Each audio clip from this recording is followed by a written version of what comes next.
सस्ते वाले दाल मसाले स्वाद हुआ बेकार। MDH की हल्दी मिर्ची धनिया करे कमाल। ये रंग दे, ये खुशबू दे, ये तीखा, ये कम पड़े। क्या निराला MDH मसाला। सुधांशु जी, विपक्ष ये कह रहा है, क्या हमें ये जानने का हक नहीं है कि इस पूरे ऑपरेशन में भारत को कितना नुकसान हुआ है? हाँ, ये बहुत इंपॉर्टेंट बात है। इनकी हमेशा दृष्टि इस पे रहती है कि भारत को कितना नुकसान हुआ और नुकसान पहुंचाया जाए। इसमें से किसी ने नहीं पूछा कितने एरिया, जिसके प्रूफ भी अवेलेबल है कि डैमेज हो गया क्या क्या। और बहावलपुर में हमने अंदर तक मारा, सरगोदा तक मारा, हमने खैबर पख्तूनवा तक किया है, हमने सिंध तक किया है।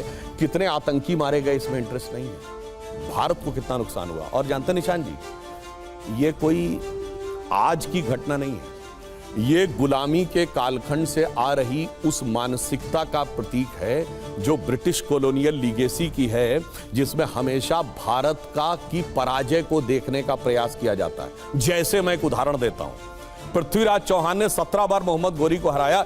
उसकी लड़ाई की कभी हिस्ट्री में पढ़ा है? नहीं, हारने वाली पड़ी। और हेमू ने 20 लड़ाइयां जीती कलकत्ता से लेके दिल्ली तक, मगर पानीपत की दूसरी लड़ाई हारने वाली सिर्फ हमने पड़ी। महाराणा प्रताप ने इतनी लड़ाइयां जीती मगर सिर्फ हारने वाली पड़ी। तो भारत को हारते हुए देखना, भारत की अस्मिता को कलंकित होते हुए देखना, यह एक मानसिकता है। सोच इस सीमा तक है कि 2 साल पहले मार्च में गए थे जो बाहर, राहुल गांधी जी क्या बोले थे?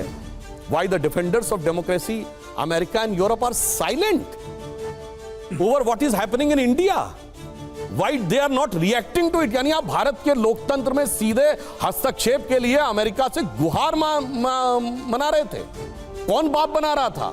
प्रॉब्लम क्या है, ये 3 M जो है, मैकाले, मार्क्स और मुगल, ये दिमाग पे ऐसे छाए हुए हैं। मगर क्या बताएं, इन 3 को एक वैक्सीन मिल गई है, वो भी M है, वो है मोदी वैक्सीन।